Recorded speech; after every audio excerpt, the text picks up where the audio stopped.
아멘. 오늘은 잘 믿는다는 것이 무슨 뜻이냐에 대해서 생각을 해 보겠습니다. 이것이 한국 개신교의 유물과 무슨 상관이 있느냐면은 결국은 그동안에 이 개신교가 빗나갈 수밖에 없었던 이유는 잘 믿는다는 기준이 비켜갔기 때문에 그렇습니다. 잘 믿는다는 기준이 엉뚱한 곳에 있었습니다. 성경은 이 잘 믿는다는 표현을 사용하지는 않습니다. 마치 잘 산다라는 말을 쓰지 않는 것처럼 우리가 잘 산다라고 말할 때 모든 사람이 다 잘 사는 것은 아닙니다. 잘 살기를 바라는 것이지요. 못 사는 사람들도 많이 있습니다. 그렇지만 못 사는 사람도 사는 건 사는 것입니다. 잘 살든 못 살든 사는 것이 사실은 먼저입니다.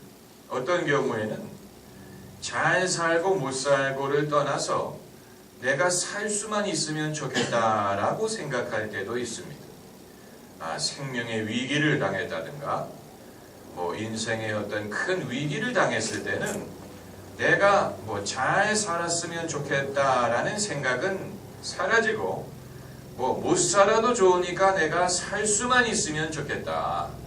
하나님, 내가 못 살아도 좋으니까 내 생명만이라도 건져달라. 이렇게 생각을 할 때가 있을 것입니다. 그렇기 때문에 잘 산다는 것은 어떻게 보면 희망상이고 또 어떤 경우에는 허용이라고 생각될 수도 있어요. 이 세계의 빈곤 국가에 비교하면 대한민국의 사람들은 다 잘 산다고 말할 수 있습니다. 왜냐하면 우리가 무슨 물 걱정을 합니까?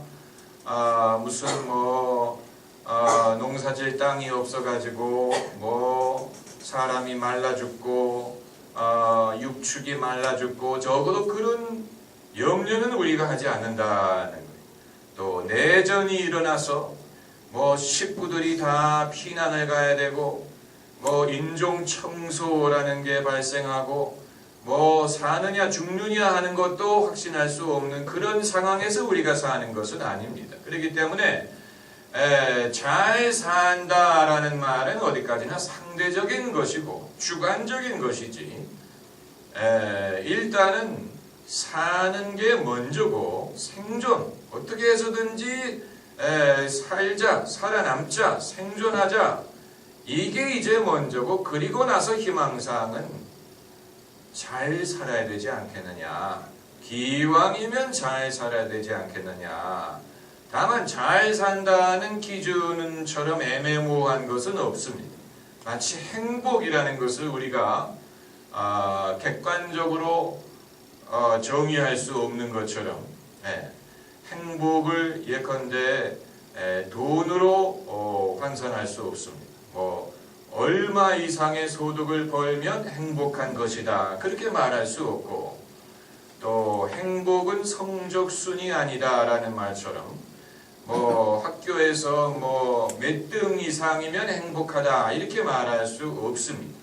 사람이 몇 살까지 살면 그 사람은 행복하게 산 것이다 라고 말할 수 없습니다. 예수님은 33세에 십자가를 지셨는데 그렇기 때문에 행복이라는 것은 주관적인 것이고 또 상대적인 것입니다. 상대적인 것입니다. 옛날보다는 내가 지금도 행복하다. 그렇게 말할 수 있다면 그거야말로 행복이지요. 옛날보다는 지금이 더 행복하다. 내가 청소년 시절보다는 성인이 되니까 더 행복하다.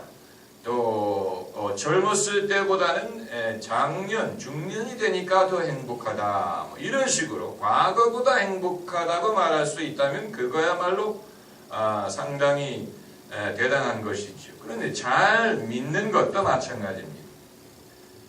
그리스도인들이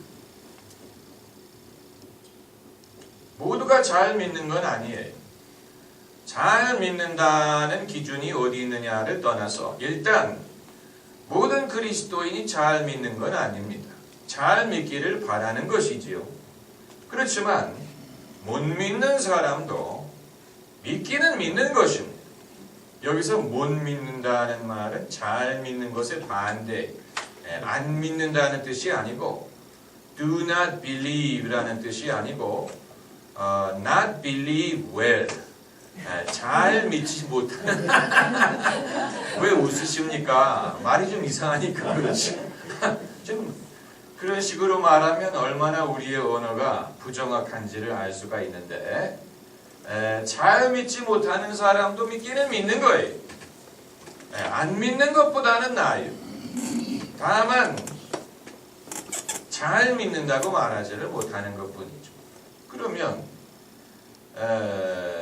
우리가 잘 믿고 못 믿고를 떠나서 내가 믿을 수 있다는 사실만으로도 대단한 것이 될 수 있습니다.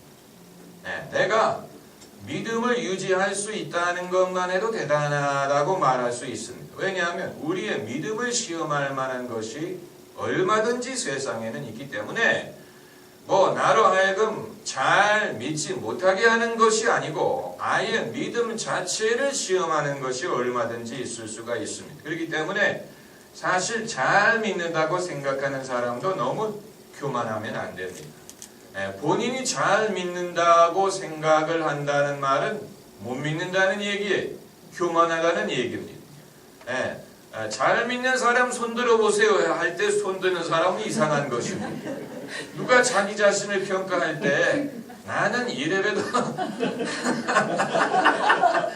나는 이래봬도 잘 믿는다라고 말할 수 있는 사람이 누가 있습니까? 누가 그렇게 평가를 해줬습니까? 당신이 잘 믿는지 어떻게 합니까? 우리 마누라가 그래요. 나보고 잘 믿는데요. 그건 잘 믿는지 못 믿는지를 판단하실 분은 사실 하나님이시지요. 내가 어떻게 압니까? 그러나 그럼에도 불구하고 잘 믿는 사람과 못 믿는 사람의 차이점을 우리가 어느 정도 말할 수 있기 때문에 이 주제가 의미가 있는 것이지. 만약에 잘 믿는 사람과 못 믿는 사람의 차이점을 우리가 분간할 수 없다면 이건 무의미한 이 대화가 되고 말 것입니다. 그런데 성경에서는 잘 믿는다라는 표현은 등장하지 않아요. 어떻게 보면 이스라엘 백성에게 있어서 이 구약 성경으로 넘어가면 구약 성경에는 특별히 잘 믿는다는 표현이 믿는다라는 표현도 그렇게 많이 나오지 않고 처음 등장한 것이 창세기 15장에 아브라함이 하나님을 믿으니 하나님이 이를 그의 의로 여기셨느니라. 창세기 15장에 믿는다라는 말이 처음 나왔지만 구약 성경에서는 어떤 그 이스라엘의 믿음을 촉구한다든가 그런 것보다는 약간의 각도 관점이 약간은 좀 차이가 있습니다. 왜냐하면 이스라엘 민족에게는 이스라엘로 태어났다는 사실 자체가 선민으로 태어났다는 뜻이기 때문에 이스라엘 민족으로 태어났기 때문에 이미 믿는 사람이 된 것이지 이 사람들에게 새삼스럽게 어떻게 믿는 것이 잘 믿는 것이냐를 권고하지는 않았습니다.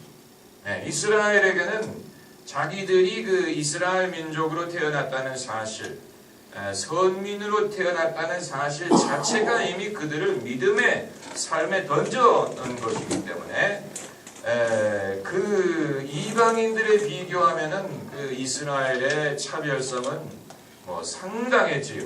이방인들에게 비교하면. 그러다가 이제 선지서에 이르렀을 때 이 선지서가 구약 성경에서 차지하는 의미는 지금까지는 우리가 선민이고 히브리 민족이고 하나님의 백성이라는 것을 사람들이 아무런 그 의문 없이 그냥 받아들였던 사람들이 이제 그 자기 자신을 돌아보는 기회가 바로 선지서를 쓰게 된 계기였다고 봅니다. 그러니까 자기 자신을 의식한 것이죠. 우리는 무엇이냐? 우리가 선민이 됐다는 뜻이 무엇이고, 하나님이 우리에게 요구하시는 것이 과연 무엇이고, 또 우리가 과연 그것을 이루고 있느냐 하는 것을 그 이전에는 그 이스라엘 민족이 생각할 여유가 없었다고 봅니다. 생존하느라고 바빴습니다. 사느라고 바빴기 때문에 잘 사느냐 하는 문제를 생각할 겨를이 없었는데, 이제 그들이 어느 정도 신앙의 관록을 갖게 된 다음에 과연 우리가 잘 믿고 있느냐 하는 질문을 스스로에게 던지기 시작한 것 같습니다. 그래서 선지서가 그 역할을 했습니다.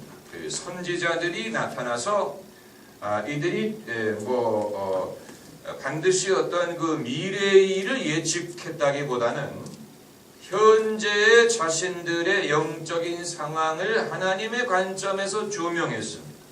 그게 바로 예언이라는 뜻입니다. 예언은 반드시 미래의 일을 말해야만 예언이 아니고 현재의 상황에 대하여 하나님의 관점에서 말하는 것도 예언입니다.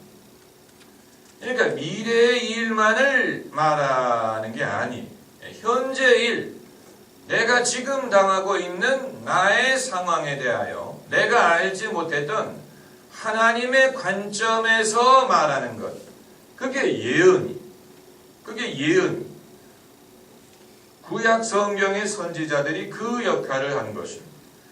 현재 이스라엘에 당한 상황에서 여기에 대하여 하나님의 해석, 하나님의 관점에서의 논평이란 말은 좀 어폐가 있을 수 있지만 신앙적인 논평이라고 말할 수 있습니다.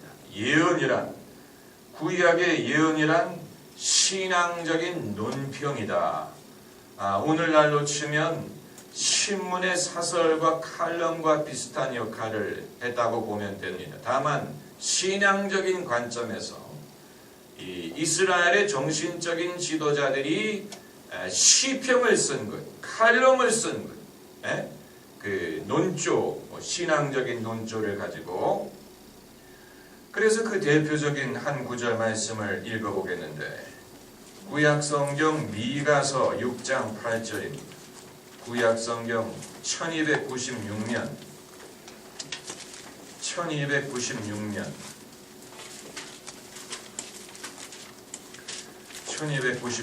미가서, 마가를 찾지 마세요. 미가서 6장 8절 말씀 우리 같이 읽으십시다. 사람아, 주께서 선한 것이 무엇임을 내게 보이셨나니 여호와께서 내게 구하시는 것이 오직 공의를 행하며 인자를 사랑하며 겸손히 내 하나님과 함께 행하는 것이 아니냐. 아주 일목요연하게 하나님이 요구하시는 선한 것을 말하고 있습니다. 여기서 세 가지를 말하고 있는데, 오직 공의를 행하며, 공의란 말이 뜻하는 것이 무엇이냐? 그건 별개의 주제입니다. 하나님이 인생에게 원하시는 것 첫째가 공의, 요즘에 정의가 무엇이냐라는 강의가 인기를 끌고 있다고 하는데, 하나님이 요구하시는 것은 공의지만 공의만은 아니에요. 공의가 첫 번째지만 그 다음이 인자를 사랑하며, 여기서 인자라는 것은 mercy, 긍휼함을 말하는 것입니다. 인자를 베푼다고 할 때, 그러니까 공의와 인자는 약간 상반된 성격을 갖고 있습니다. 공의만을 주장하는 사람은 냉정하고 그 사람에게는 국물이 없어요. 국물이 없어요. 국물이 없다는 말을 영어로 no soup, 국물이 없어요. 그런 사람은 사람의 실수라든가 허점이라든가 단점 같은 것을 용납하지 않죠. 아주 냉정하게 옳고 그름을 판단하고 대가와 이것을 요구하는 것이 공의입니다. 사람이 공의로워야 되는데 그것뿐만이 아니고 인자를 사랑해야 돼. 긍휼을 베풀 수도 있어요. 사람을 몰라서 사랑하는 게 아니고 그 사람이 어떤 사람인지 알지만 그럼에도 인자를 베푸는 것. 그리고 이제 세 번째가 겸손히 내 하나님과 함께 행하는 것이 아니냐. 함께 행한다는 말은 동행한다. 하나님과 같이 걷는다는 말이 walk with your God. 겸손히 하나님과 동행하는 일목요연하게 하나님이 요구하시는 요구사항 세 가지를 말했죠. 굉장히 그 타당성이 있지요. 자, 그럼 신약 성경으로 넘어가서 신약 성경에도 비슷한 그런 말씀들이 나옵니다. 먼저 야고보서 1장 27절을 봅시다. 야고보서 1장 27절. 야고보서 1장 27절 371면 야고보서 1장 27절 같이 읽으십시다. 하나님 아버지 앞에서 정결하고 더러움이 없는 경건은 곧 도화와 과부를 중에서 돌아보고 또 자기를 지켜 세속에 물들지 아니하는 이것이니라. 이것처럼 명료하게 말할 수가 없습니다. 하나님 아버지 앞에서, 사람 앞에서가 아니고 하나님 보시기에 정결하고 더러움이 없는 경건이란 말은 신앙생활이란 말이라고 부를 수 있습니다. 신앙생활, 다시 말하면 잘 믿는다는 게 뭐냐? 거기에 대한 해답, 잘 믿는다는 의미가 뭐냐? 하나님 보시기에 잘 믿는다는 것이 무엇이냐? 여기서는 그냥 두 가지만을 말하고 있는데 곧 고아와 과부를 그 환난 중에 돌아보고, 여기서 고아와 과부는 그 당시에 가장 가난하고 힘이 없는 사람들을 일컫는 말입니다. 이것은 여자가 직업을 갖기 이전에 또 이 고아들을 위한 어떤 국가의 제도나 이런 그 복지가 없는 상황에서 제일 어려운 형편에 있는 사람이 고아와 과부. 이 수입이 살 길이 없는, 요즘은 남편과 사별을 하더라도 괜찮게 사는 여자분들 많이 있습니다. 본인이 직장이 있든가 뭐 유산이 있든가. 그러나 그 당시에 예수님이 제일 그 성경에서, 그 신약 성경, 구약 성경에서 제일 불쌍한 사람으로 등장한 게 과부, 사르밧 과부라든가, 나인성 과부라든가, 또 가난한 과부의 두랩 또는 헌금이라든가, 이런 식으로. 그러니까 반드시 그 고아와 과부만 돌보면 된다, 이런 식으로 해석하면 안 되고, 지금 이 사회에서 가장 힘없는 사람, 그런 사람을 이제 일컫는다고 보면 됩니다.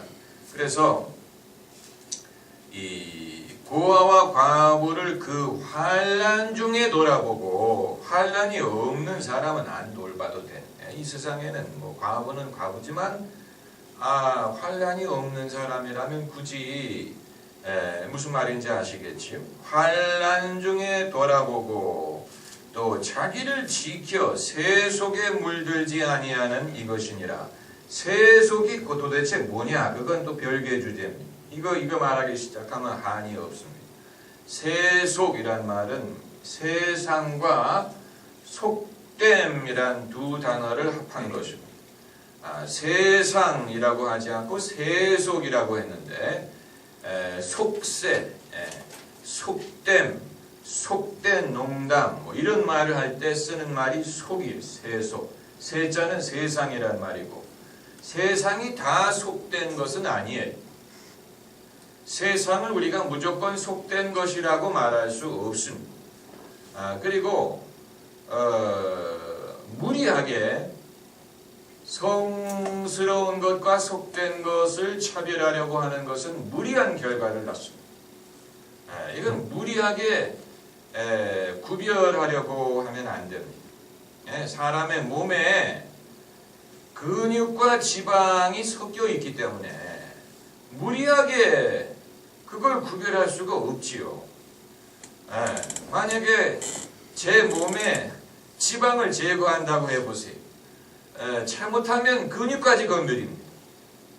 사실 지방이 많이 있는 건 사실이지만, 그러나 지방을 제거하려고 하다 보면 자칫하면 그 위험하다고 하지요. 지방 흡입하는 게 사실 할 수만 있다면 저는 하고 싶은데 그게 위험하대.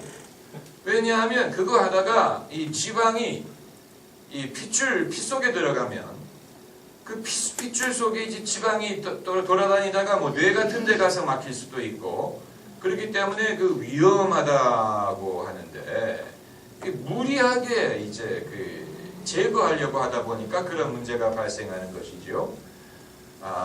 속된 것과 거룩한 것을 우리가 무리하게 나눌 수 없습니다. 교회 안에 있는 것은 무조건 거룩한 것이고, 교회 밖의 것은 속된 것이냐, 그런 무식한 얘기가 어디 있습니까? 안 그렇습니까? 그럼 교회 안에 도대체 무엇이 있길래 교회 안에 모인 사람들 자체가 속된 사람이라면 어떻게 교회 안이라고 그게 거룩할 수가 있고 교회 밖이라고 속되다는 얘기입니까? 그런 그 무식한 차별은 우리의 신앙생활에 전혀 도움이 되지 않고, 그런 생각 때문에 주일이면 무조건 예배당 안에서 살아야 된다고 가르치고 말이죠. 주일 하루는 주님께 온전히 드려야 된다라고 과거에 가르쳤던 이유가 그런 생각에서 비롯된 것이죠. 그리고 주일날 대표 기도하는 분들이 자주 인용하는 문구가, 지난 한 주간 동안도 우리가 세상에서 살면서, 그럼 세상에서 살지, 그럼 달나라에서 삽니까? 어디서 삽니까? 그럼 우리가 세상에서 살지. Live in the world. 세상에서 살지. 그럼 롯데월드에서 삽니까? 어디서 산다는 얘기예요. 집에서 그러나 이제 어떤 무리한 성스러운 것과 속된 것을 나누다 보니까 지난 일주일 동안은 우리가 교회 오지 않았을 때는 세상에 산 것이고, 지금은 하늘나라에 온 것이고, 그런 식으로 이제 나눠서 생각하는 것은 아무런 도움이 되지 않아요. 그게 우리의 신앙에 도움이 되지 않고 오히려 불필요하게 흑백 논리를 만들어 버리는 결과밖에 없습니다. 근데 아무튼 세속으로부터 자기를 지켜 세속에 물들지 아니하는 이것이니라. 야고보의 이제 한계가 여기 있죠. 야고보는 좀 더 이렇게 전통적인 보수적인 방법으로 참된 경건의 정의를 말했습니다. 사도 바울은 뭐라고 말했느냐? 사도 바울은 좀 더 이 핵심을 말했습니다. 갈라디아서 5장 6절을 찾아봅시다. 갈라디아서 5장 6절. 갈라디아서 5장 6절.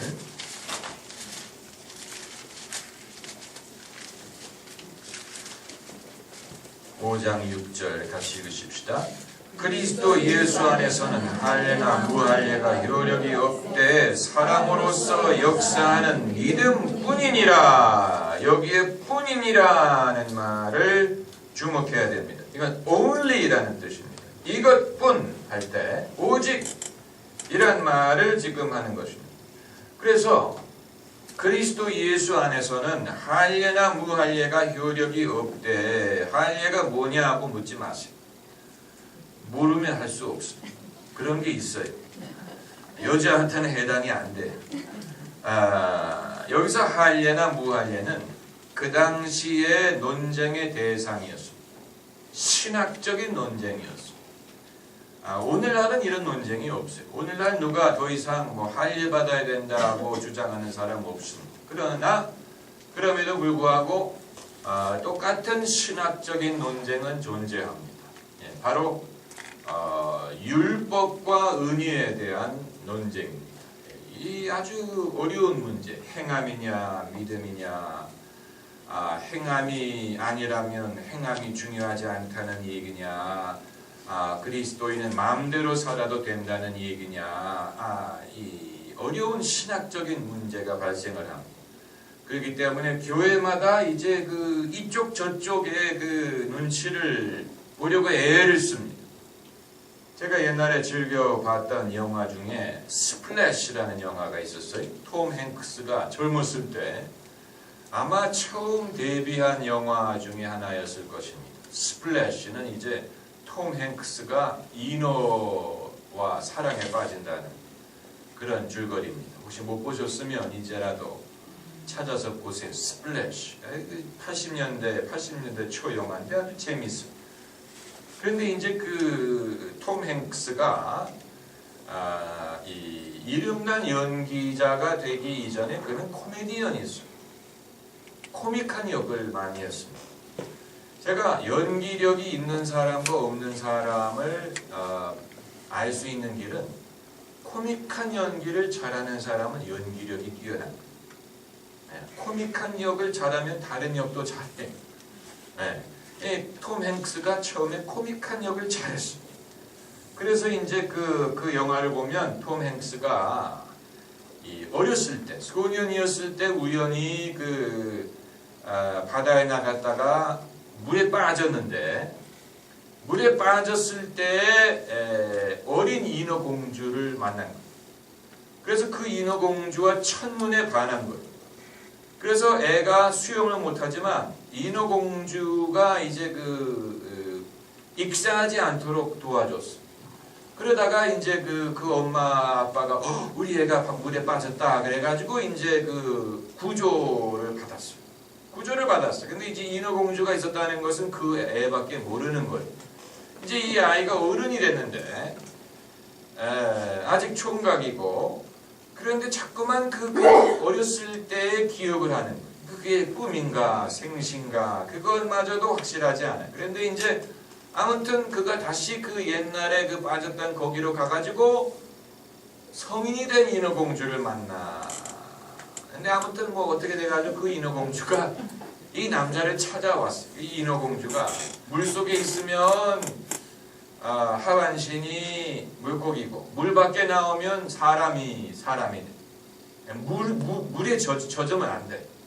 물에 젖으면 다시 몸이 물고기로 변하기 때문에 물에 젖으면 안 돼. 그게 이제 그 여성의 비밀이에요.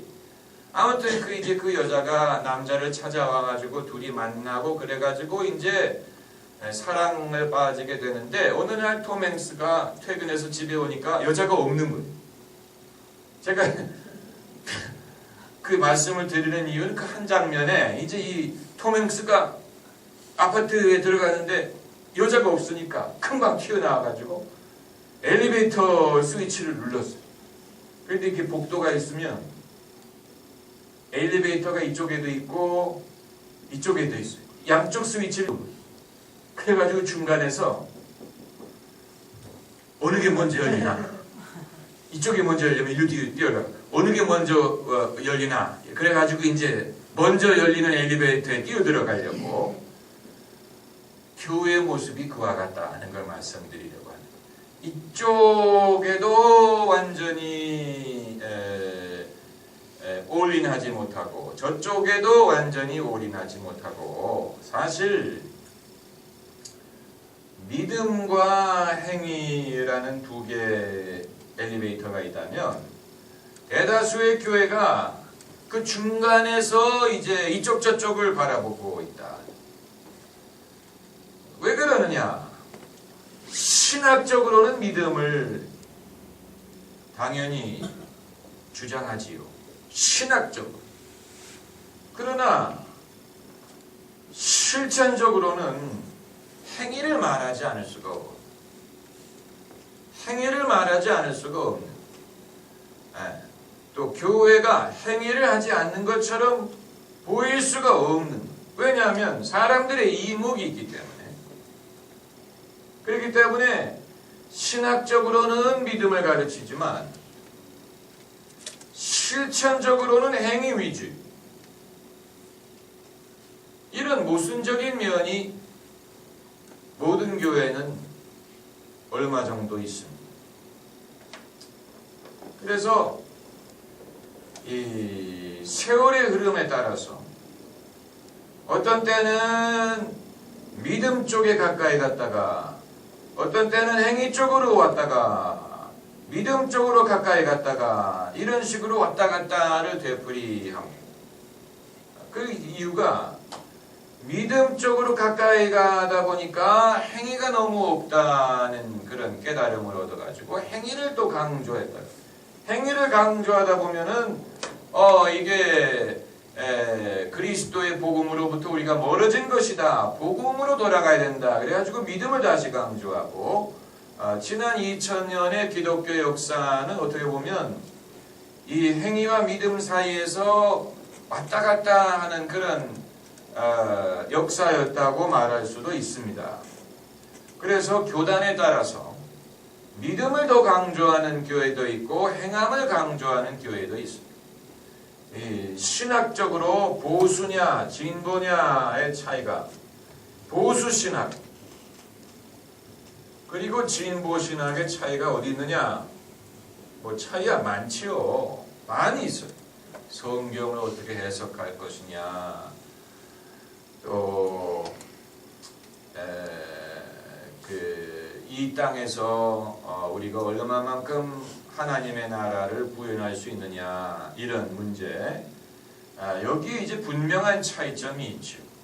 보수 신학에서는 내세의 천국을 더 강조하고, 진보 신학 쪽에서는 이 땅에서의 천국을 더 강조하죠. 이 땅에서의 공의, 이 땅에서의 평화, 이 땅에서의 어떤 실천을 더 강조하고, 그러다 보니까 진보 신학은 사회 운동이라든가 사회 개혁이라든가 이런 것을 더 강조하려고 하죠. 반대로 보수 신학은 거듭남, 회심, 구원, 이런 것을 강조할 수밖에 없죠. 왜냐하면 이 내세에서의 천국을 강조하다 보니까 천국에 들어가는 걸 강조하고 천국 가는 걸 강조하죠. 반대로 진보신학은 천국을 이루는 것을 강조하고 천국을 경험하는 것을 강조하고, 또 하나의 차이점은 보수신학은 믿음을 더 강조하려고 하고 진보신학은 행함을 강조하려고 하는 면이 있어요. 그래서 이 교회 개혁에 대한 그런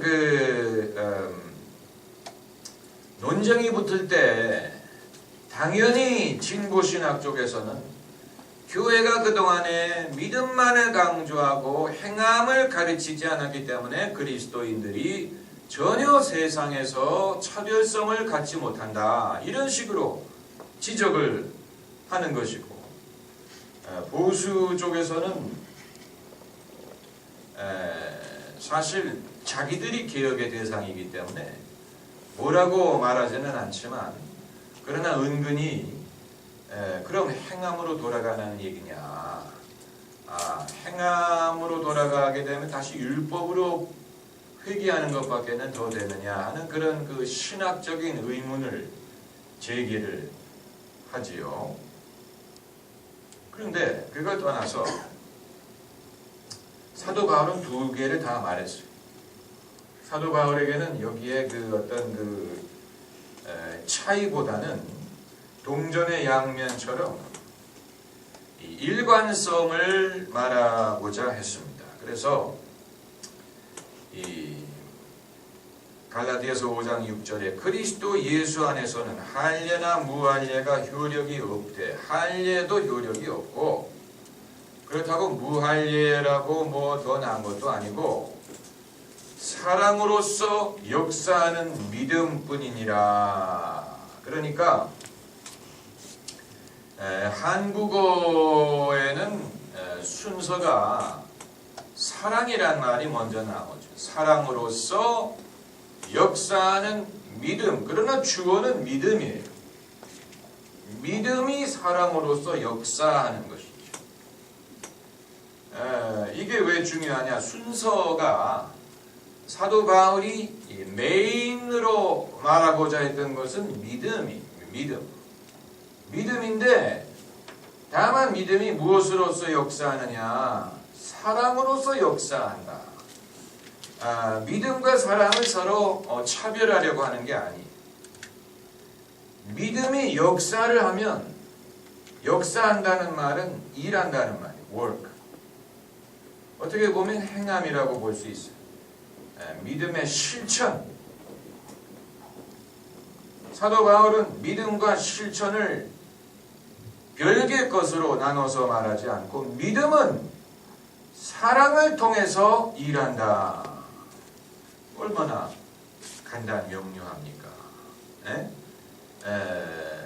잘 믿는 기준이 어디에 있느냐? 믿음이 사랑으로서 역사하면 그 사람은 잘 믿는다. 이걸 좀 더 구체적으로 말하는 구절이 고린도전서 13장, 우리가 잘 아는 사랑장. 바울이 이 고린도전서 13장을 쓰지 않았더라면 기독교의 그 모습이 어떻게 달라졌을지 상상할 수 없지만,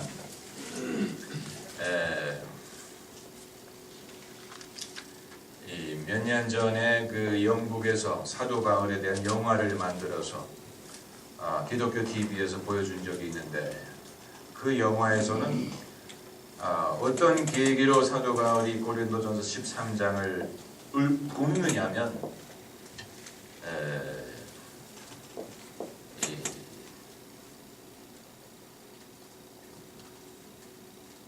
어떤 여성과 대화를 하는 중에 사랑시를 읊는 것으로 이렇게 묘사를 했던데, 뭐 그건 영화 제작자의 상상에 의한 것이죠. 사도 바울이 어떤 환경에서 이 고린도전서 13장의 내용을 말했을까 상상하는 것이죠. 사도 바울이 그 아무도 없는 골방에서 이제 성경을 영감을 받아서 성경을 기록하면서 썼을 수도 있고, 아니면 사도 바울이 예배 도중에 성령의 영감으로 이 시를 읊었을 수도 있고, 소수와 대화하는 중에 사도 바울이 성령의 인도하심으로 이 사랑장의 내용을 읊었을 수도 있고, 그건 우리가 몰라요. 우리가 알 수가 없습니다. 아마 본인은 한 번 이상 말했을 거라고 생각이 됩니다. 고린도전서를 그냥 기록할 때만 이 내용을 한 게 아니고, 이런 내용을 여러 번 말했을 것이고, 아마 몇 년에 걸쳐서 발전된 그런 그 시구절이었을 수도 있어요. 그러니까 그 사람이 몇 년에 걸쳐 가지고 작품을 쓰는 것처럼 이 몇 년에 걸쳐 가지고 이 13장을 완성했을 수도 있고, 그건 우리가 알 수가 없습니다만은, 여기에서 이제 그 사랑의 우위에 대해서 말하고 있습니다. 사랑이 없는 13장 1절에 내가 사람의 방언과 천사의 말을 할지라도 사랑이 없으면 소리나는 구리와 울리는 꽹과리가 되고, 여기에서 이제 방언과 천사의 말이라는 것은 성령의 은사를 말하는 것입니다. 왜냐하면 12장에서 이미 성령의 은사에 대해서 말하기를 시작했고, 고린도 교회가 방언과 예언 사용에 있어서 부작용이 많은 교회였기 때문에, 여기에서 이제 그 천사의 방언, 사람의 방언, 천사의 말이라는 것은 그 성령의 은사를 가리키는 것입니다. 성령의 은사가 이 구두로 나타나는 성령의 은사가 많이 나타난다고 하더라도 사랑이 없으면 소리나는 구리와 울리는 꽹과리가 된다. 시끄러웁니다. 소음이다. 실제로 그런 경우가 많이 있지요. 사랑이 없는 일, 사랑이 없는 은사, 사랑이 없는 능력, 이것은 아주 시끄럽고 소란스럽고 소음, 공해. 또 예언하는 능이 있어 모든 비밀과 모든 지식을 알고 또 산을 옮길 만한 모든 믿음이 있을지라도, 믿음의 능력이 많이 있더라도 사랑이 없으면 내가 아무것도 아니요. 내가 내게 있는 모든 것으로 구제하고 내 몸을 불사르게 내어줄지라도 사랑이 없으면 내게 아무 유익이 없느니라. 그러니까 사도 바울은 어떤 그 은사주의적인 믿음이라든가 보수 복음주의 신앙만을 말하는 게 아니고 오늘날로 치면 상당히 진보적인 신앙까지도 포함을 시키는, 내게 있는 모든 것으로 구제하고 구제를 한다고 해도 사랑이 없는 구제도 얼마든지 가능하다는 얘기입니다. 사랑이 없는 믿음, 사랑이 없는 은사만 가능한 게 아니고 사랑이 없는 구제도 얼마든지 가능하고 사랑이 없는 자기 희생도 가능하다는 얘기입니다. 사랑이 없는 자기 희생, 그게 바로 내 몸을 불사르게 내어줄지라도, 이게 분신자살을 말하는 건 아닌 것 같은데 여기서 불사르게 내어준다는 말이 무슨 뜻인지는 좀 잘 모르겠어요. 어떤 경우에 사람이 자기 몸을 불사르게 내어준다는 얘기인지. 그런데 아무튼 사랑이 없는 자기 희생도 가능하다는 얘기인데 내게 아무 유익이 없다 그러면서 이제 사랑의 속성을 말을 하고 13절 같이 읽으십시다. 그런즉 믿음, 소망, 사랑 이 세 가지는 항상 있을 것인데 그 중에 제일은 사랑이라. 이 구절을 우리가 읽는 이유는 잘 믿는다는 기준이 어디 있느냐 하는 것을 보기 위해서. 잘 믿는다의 기준은 사랑에 있다. 사랑에. 이건 이 구절에만 있는 게 아니고 우리가 읽었던 모든 구절이 동일하게 말하는 바이고, 그리고 예수님의 말씀을 빼놓을 수가 없습니다. 마태복음 22장 36절을 찾아봅시다. 마태복음 22장 36절.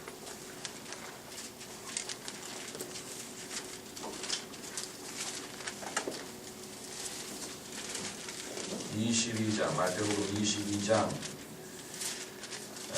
36절부터 보면은 선생님이여 율법 중에 어느 계명이 크니까? 이 말은 가장 중요한, 신앙에서 가장 중요한 것이 뭡니까? 라는 질문. 신앙생활에서 가장 중요한 것이 무엇입니까? 라는 질문. 예수께서 가라사대 내 마음을 다하고 목숨을 다하고 뜻을 다하여 주 너의 하나님을 사랑하라 하셨으니 이것이 크고 첫째 되는 계명이요 둘째는 그와 같으니 내 이웃을 내 몸과 같이 사랑하라 하셨으니 이 두 계명이 온 율법과 선지자의 강령이니라. 이미 예수님이 정답을 제시하신 거예요. 잘 믿는 기준, 잘 믿는 기준은 결국은 사랑에 있는데 사랑의 대상이 첫째는 하나님이고 그리고 이웃이고, 이렇게 생각하면 이보다 더 쉬울 수는 없죠. 다만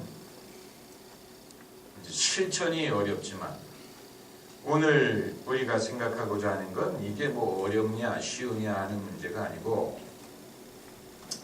잘 믿는 기준이 여기에 있는데도 불구하고 그동안에 한국의 개신교는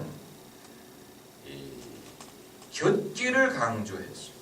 잘 믿는다는 기준을 엉뚱한 데에서 찾으려고 했습니다. 그래서 어떤 그 열심, 또 충성,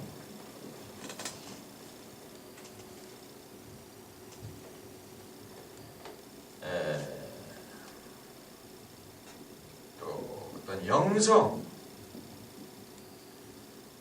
이것을 강조했는데, 이 열심이라는 게 누구를 위한 열심이냐, 무엇을 위한 열심이냐 했을 때,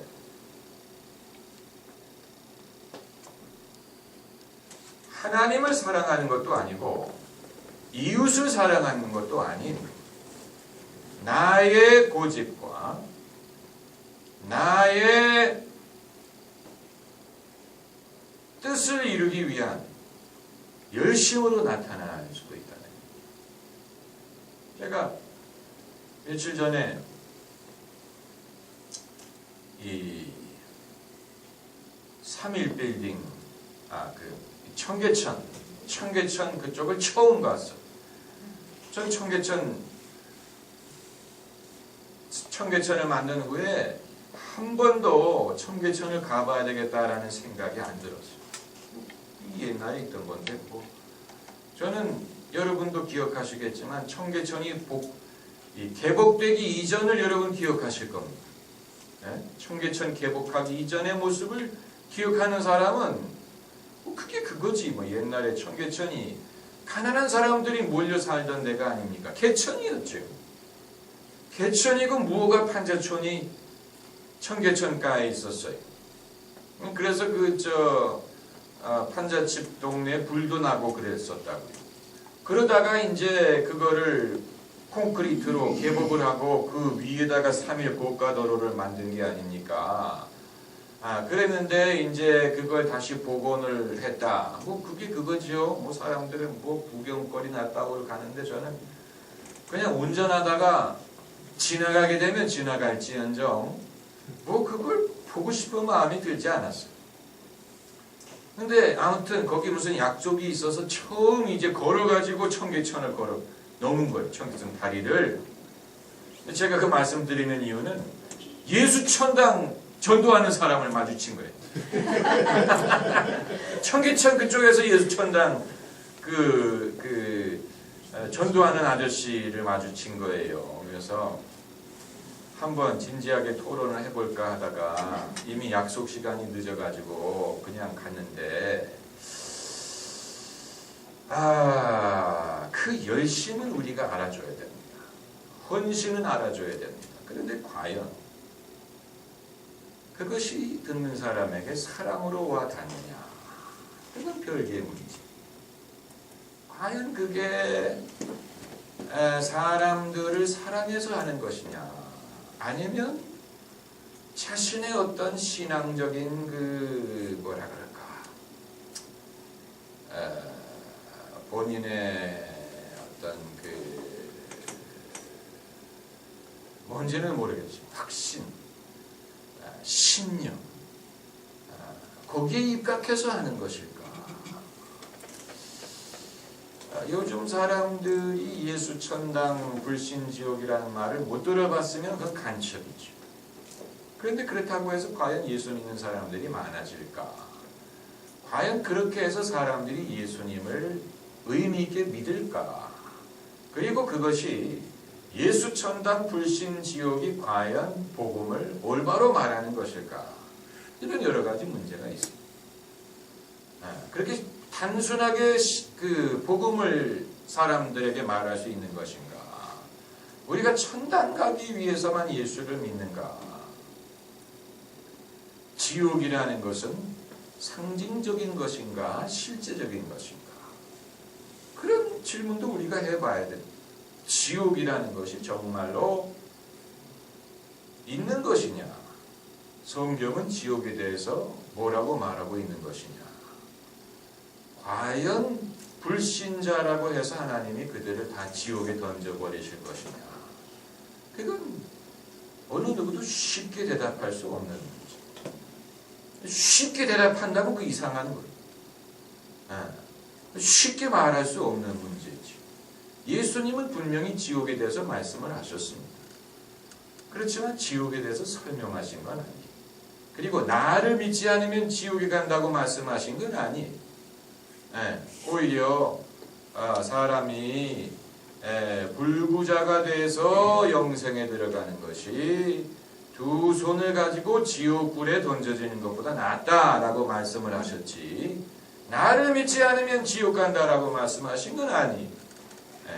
무슨 말인지 아시겠어요? 그러니까 이 지옥이라는 개념이 이 기독교의 복음이 성립되기 이전에 이미 지옥에 대한 언급이 나오기 시작한 거니까, 그런 모든 것을 생각하면 예수 천당 불신 지옥이라는 그 한 구절로 기독교 복음을 과연 제대로 설명할 수 있느냐, 아니면 사람들에게 왜곡된 생각을 심어주어서 믿을 수 있는 사람마저도 거부하게 만드는 것이냐. 왜냐하면 나는 이미 들었다는 거예요. 기독교에 대해서 이미 들어봤는데 마음에 안 든다. 난 별로 믿을 생각 없다. 뭐 안 믿는 사람 지옥 간다며 이런 식으로 말하면 데미지 컨트롤이 필요합니다. 사람들에게 이 잘못된 생각으로 그들에게 끼친 피해가 있다. 그걸 바로잡는 일이 이제 더 큰 문제가 되는 거죠. 그러니까 우리는 그동안에 열심을 강조했어요. 열심히 기도하고 하나님이 열심히 그 신앙생활 하는 사람을 좋아하신다라고 생각을 그렇게 가르쳤어요. 무조건 열심. 기도도 열심히 해야 되고, 봉사도 열심히 해야 되고, 교회도 열심히 나와야 되고. 그런데 그것이 한쪽으로만 치우친 열심이지요. 한쪽으로만 치우친 열심. 그러다 보니까 남편들이 손은 누가 키우냐 이런 말을 하는 거예요. 아니, 왜냐하면 집사람이 집안일을 안 하고 남편이 식사를 제대로 하는지 못하는지 그건 관심도 없고 오로지 교회만 가니까. 왜냐하면 그렇게 배웠기 때문에 본인은. 부인은 그렇게 배운 거예요. 그냥 교회만 열심히 가서 그렇게 봉사하면 그게 하나님이 기뻐하시는 것으로 배웠기 때문에 집안일 뭐 이런 거는 중요하지 않은 거예요. 그냥 교회만 가야 돼요. 교회만 가서 뭐 교회에서는 뭐 부엌에 들어가서 뭐 설거지도 많이 하고 부엌에서는 뭐 이런저런 거 하는데 집에서는 하나도 안 하고. 그러니까 과연 그 잘 믿는 기준이 하나님을 사랑하고 이웃을, 남편도 사랑하지 않으면서 무슨 뭐 이웃을 사랑한다고 그럽니까? 그렇다고 남편을 사랑하지 않는 사람은 이웃도 사랑하지 않는 것이다 라고 말씀드리는 거 아니에요. 어떻게 보면 남편 사랑하는 게 더 어려워요. 이웃 사랑하는 것보다는 남편 사랑하는 게 어려워요. 그럴 수 있어요. 남편이 더 고약해, 이웃보다. 차라리 모르는 이웃 아저씨는 뭐 단점도 모르지만 남편은 그건 뭐 남편들도 비슷할 겁니다. 남편들이 말을 안 해서 그렇지 이 아내 앞에서 뭐 이런 거 하는 사람은 수상한 사람, 오죽하면 뭐 이런 젊었을 때도 안 하던 뭐 마음으로 표현하지 않으니까 뭐 이런 거로 아무튼 그 사랑이 없는 열심. 어떻게 보면 사람이 열심이 더 편할 수가 있는 거예요. 열심은 그냥 열심만 내면 돼요. 근데 사랑은 어려워요. 사랑을 하느니 나는 차라리 열심을 내겠다.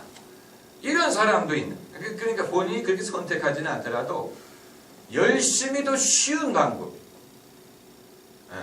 사랑이 없어도 그냥 에너지만 있으면 되니까. 그리고 충성. 근데 이제 그 개신교가 충성의 대상을 교회와 목사로 삼았어요. 이게 이제 잘못된. 교회에게 충성하고 목사에게 충성하라. 이런 아전인수격인 가르침이 어디 있습니까? 목회자들이 목사에게 충성하고 교회에 충성하고, 근데 그게 예수 그리스도의 모든 교회를 말하는 게 아니고 우리 교회예요. 우리 교회에 충성하라. 한국에 5만 개의 교회가 있는데 5만 개의 교회가 전부 다 우리 교회에 충성하라고 하게 되면 사람들이 5만 개의 어떤 그 충성의 대상이 생기는 것이죠. 그러니까 충성은 충성인데 그게 이제 엉뚱한 충성, 아전인수격인 그런 게 돼버렸어. 그리고 이제 영성, 이것은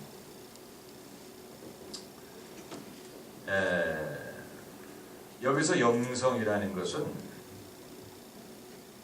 어떤 그 성경이 말하는 진실한 경건, 하나님이 보시기에 참된 경건의 차원보다는 때움질하는 식의 영성입니다. 어떤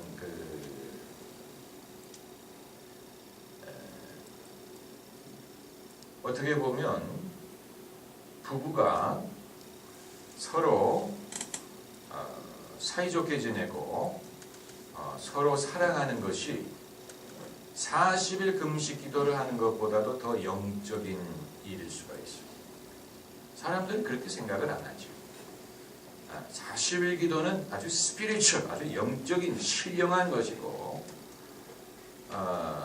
부부가 서로 사랑하고 아끼는 것은 그건 뭐 세속적인 것이고 육신적인 것이다 라고 생각할지 모르겠는데, 그렇지 않습니다. 그건 뭐 별개 주제입니다만 성경 말씀에 남편들이요 아내 사랑하기를 그리스도가 교회를 사랑한 것 같이 하라. 아내들이요 남편에게 복종하기를 교회가 그리스도에게 복종한 것 같이 하라. 그 그리스도의 신비를 말하노라 하면서 그 부부간의 그 사랑을 신비한 것으로 말했습니다. 그렇기 때문에 어떤 그런 차원에서 그 마땅히 사랑해야 될 사람을 사랑하지 않고 마땅히 내가 내 인생에 정상적으로 누려야 되는 영성이 부재된 상황에서 사람들이 땜박질로 엉뚱한 방법으로 영성을 추구하는, 골방에 들어간다든가 뭐 기도원에 간다든가 이런 식의 영성이 있으면 그 이외에 더 중요한 영성을 결여하더라도 괜찮지 않을까 하는 그런 게 있는 거예요. 그래서 가정에 고민이 있을수록 더 어떤 기복적이고 현실 도피적인 그런 영성을 추구하는, 현실 도피적인 영성. 그러나 그건 적어도 예수님은 그렇게 하지 않으셨어요. 예수님의 영성은 사람들과 함께 보내면서 실천하는 영성이었지.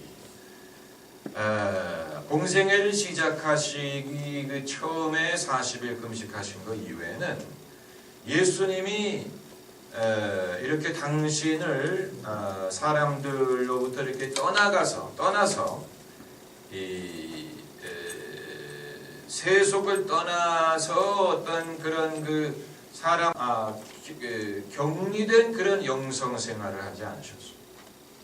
어떤 경우에는 귀찮을 정도로 예수님이 새벽 기도하는 자리까지 사람들이 쫓아가고 식사할 겨를이 없을 정도로 사람들이 찾아오고 이렇게 그 사람들에게 파묻혀서 하셨는데, 예수님은 그런 가운데서 천국을 가르치셨다. 거기에서 천국을 가르치시고 사람들을 고치시고 그들을 환영하시고 그렇게 하셨지요. 그러니까 제가 말씀드리는 영성은 어떤 뭐 기도 이런 은혜 이런 게 중요하지 않다고 말씀드리는 게 아니고 우리 인생에 굉장히 기초적인 것을 갖추지 않은 상황에서 다른 것을 가진다고 해서 우리가 영적인 사람이 되는 건 아니라는 얘기예요. 이건 어려운 얘기죠. 그러나 하나님 말씀에 맞는 얘기입니다. 내가 뭐 산을 옮길 만한 믿음이 있고 모든 비밀을 알고 모든 지식을 갖고 내가 천사의 말을 하고 방언을 알지라도 사랑이 없으면 아무것도 아니에요. 바로 그거예요. 사랑이 없는 상황에서 아무리 영성을 갖춰봤자 시끄러운 것이 되고 그런 게 사실은 많이 있어요. 그래서 저는 그런 말씀을 드릴 기회는 많지 않지만 이건 사실 어느 누구도 쉽게 터치할 수 없는 부분, 어려운 부분. 그렇지만 정말로 하나님의 말씀을 전하는 사람이라면 말을 해야 되는 부분인데, 저는 그 교회 생활을 열심히 하시는 여자 성도들에게 결혼 생활이 얼마나 만족하시냐고 물어봐야 된다고 생각합니다. 결혼 생활을 얼마나 만족하시느냐. 그건 사실 아무도 물어보기 어려운 질문. 그리고 성도들이 뭐라고 대답할지는 빤합니다. 뭐라고 대답할지 빤합니다. 국민의 그 평균 수준을 벗어나지 못합니다. 국민의 평균 수준. 국민의 평균 수준을 벗어나지 못할 것. 그렇지만 정말 잘 믿으려면 사실 가정에서부터 뭔가 이런 신앙의 실천이 있어요. 정말 잘 믿으려면 왜냐하면 가정을 가능하게 한 게 결혼이기 때문에, 결혼을 했기 때문에 가정이 탄생한 게 아닙니까? 아담과 하와가 가정을 만든 것처럼. 그렇기 때문에 이제 그 가정의 보금자리에서 자녀 문제, 자녀의 진학, 남편의 사업, 직장 이런 걸 말하기 이전에 부부가 과연 얼마나 사이좋게 잘 사느냐, 그게 제일 중요한 문제인데 사실 거기에 대해서는 교회도 터치하기가 어려워. 민망하고 그렇지만 진정한 그 신앙의 기준은 우리가 거기서 찾아야 된다고 보여요. 믿음이 좋은 아내, 믿음이 좋은 남편. 목사님은 어떠신데요? 묻지 마세요. 피차 일반. 제가 여러분보다 특별히 나을 수가 없죠. 다 똑같은 인간인데. 아무튼 그럼에도 불구하고 진정한 신앙은 가정에서부터 우리가 봐야 돼요. 가정에서부터. 그러니까 목사님들이 그 여성들을 너무 그 집에서 가정에서 이렇게 떼내가지고 교회로 불러내는 것도 사실은 좋지 못해요. 필요한 것만 제외하고는 집으로 돌려보내야 돼요. 근데 교회가 끝나면 집으로 갈 것 같은데 안 가더라고요. 다른 데로 교회 모임이 없는 날은 집에들 계실 줄 알았는데 보니까 아니더라고요. 바쁘다고 바빠요. 어떻게 하겠습니까? 그러나 제가 말씀드리는 것은 결혼 생활을 강조하는 게 아니고 잘 믿는 기준을 거기서부터 찾아야 된다고 말씀드려요. 잘 믿는 기준이 거기서부터 우리가 찾아야 되는. 얼마나 그 부부 생활을 화목하게 잘 하느냐.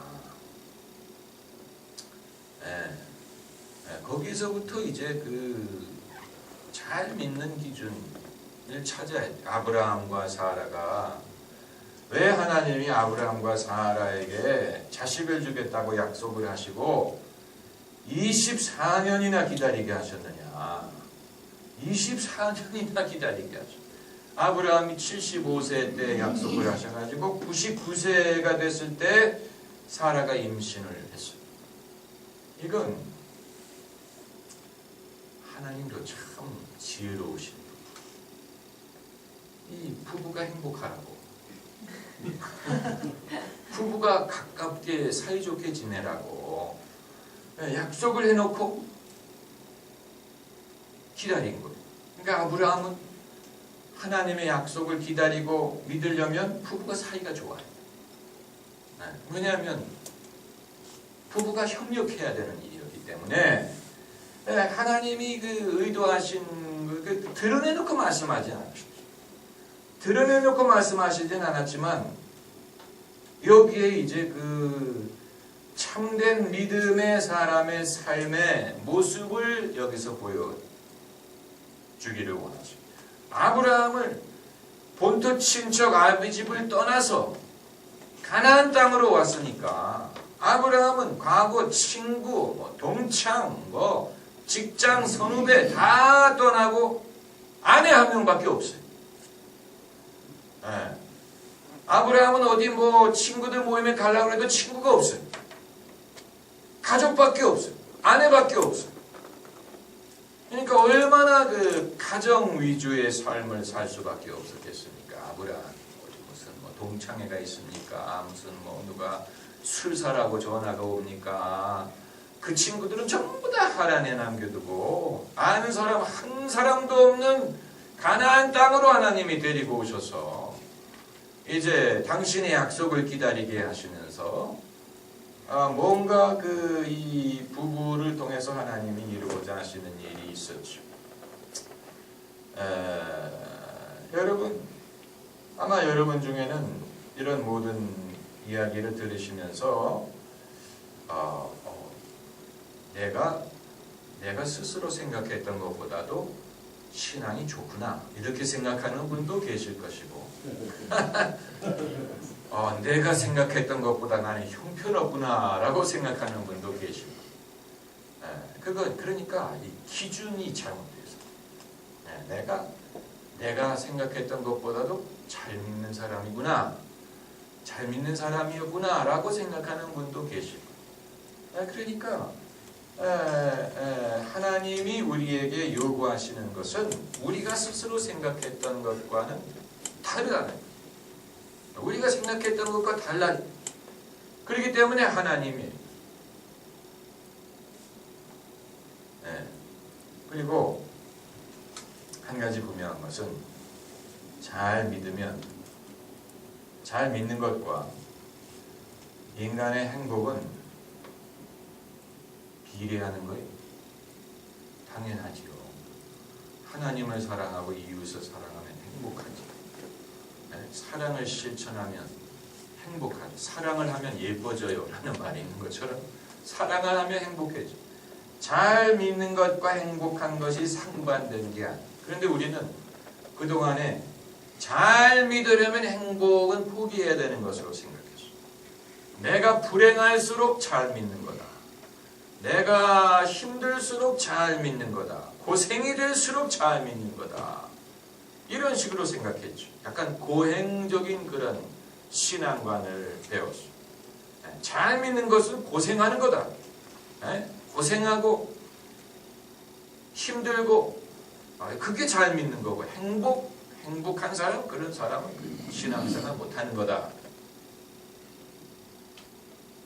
그건 잘못된 가르침이 광신을 낳았어요. 그게 광신을 낳아요. 제가 중학생이어서 캐나다에서 중학교 다닐 때 처음 갔던 신앙 수련회 가가지고 얼마나 참 겁이 났는지 사람들이 애들이 막 울면서 기도하고 막 그런 걸 보면서 막 겁이 나더라고요. 그런데 이제 그때 그 강사로 오신 목사님이 다른 말씀은 잘 기억이 안 나는데 당신의 아버님이 목사님이셨는데 당신의 아버님이 그러니까 이제 한마디로 요약하면 당신의 아버님이 가족들하고 어디 같이 극장 구경하러 가고 이런 걸 좋아하셨던 분이었다는 얘기예요. 목사님인데 가족들하고 같이 뭐 극장 구경 가고 그러고 좋아하시다가 회개를 했다는 거예요. 그래서 막 땅에서 막 뒹굴면서 회개를 했다는 거예요. 그러면서 이제 더 이상 가족들하고 그런 세속적인 일을 하지 않고 영적인 것만 하셨다. 이제 그게 이제 그분의 말씀의 그 요지. 저는 그때 그런가 보다. 뭐 뒹굴면서 회개하는 게 그게 그런 게 있나 보다. 그랬는데 신앙생활을 오래 하면서 또 목회를 하면서 생각하는 것은 그런 외골수 목사가 어디냐. 가족들하고 대화도 하고 재밌는 것도 하고 그래야지. 그러려면 왜 장가를 가 그러면 그냥 독신으로 살지. 왜 장가를 가가지고 그러니까 뭐 왜 가족들하고 영화 보는 게 왜 그게 잘못됐느냐. 왜 그걸 죄로 보고 왜 그런 거 안 하고 목회만 해야만 그게 영적인 것이라고 생각을 하느냐. 그 광적인 거다라고 저는 생각해요. 그 광적인 신앙이다. 뭐 그런 걸 뭐 뒹굴면서 회개를 하느냐. 가족들하고 같이 영화 본 거를 가지고 뒹굴면서 회개를. 아니 뒹굴면서 회개할 일이 따로 있지. 아니 뭐 아비가 돼가지고 자식들하고 놀아준 거를 가지고 뭘 뒹굴면서 회개를 하고 그럼 왜 아빠가 되냐는 거예요. 그냥 자식을 낳지 말고 그냥 살지. 그러니까 이 외골수 신앙이라는 걸 우리가 배워요. 외골수를 배웠어요. 그래서 잘 믿는 것과 행복은 이건 별개의 문제. 그러나 천지를 만드신 하나님이 과연 그렇게 모든 것을 디자인하셨겠느냐. 오히려 잘 믿는 것이 사람에게도 복이 되고 행복이 되는 게 그게 하나님의 지혜 아니겠습니까? 그렇잖아요. 하나님의 뜻대로 살면 하나님도 기뻐하시고 나도 기쁘지 않겠습니까? 나만 기쁘면 안 되고 내 이웃 가족들이 같이 기뻐야 되고 여기에서 이제 우리는 열심의 이름으로 우리는 그동안에 엉뚱한 것을 가르친 잘못이 있다고 봅니다. 그것이 축적되다 보니까 이상한 것이 되어버려요. 한국의 개신교가 이상한 것이 되어버려요. 본인들도 행복하지 않고 남들도 행복하지 않고 시끄럽고 열심히 지나치고 사람들에게 거부감을 주고 불쾌감을 주고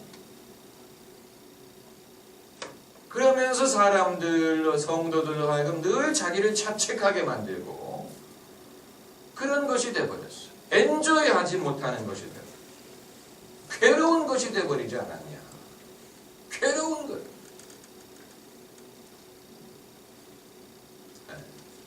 이건 이제 우리가 앞으로 이 신앙생활을 하면서 경험을 통해서 실감하셔야 돼요. 그때 김 목사님이 말씀하셨을 때는 내가 무슨 말인지 잘 몰랐는데 이제 좀 알 것 같다. 어떤 그런 참 어려운 문제지만 어려운 이유는 하나님이 어렵게 만드셔서가 아니고 우리가 어렵게 접근해서 그렇습니다. 하나님은 쉽게 만드셨어요. 아멘. 오늘 이 강의 내용에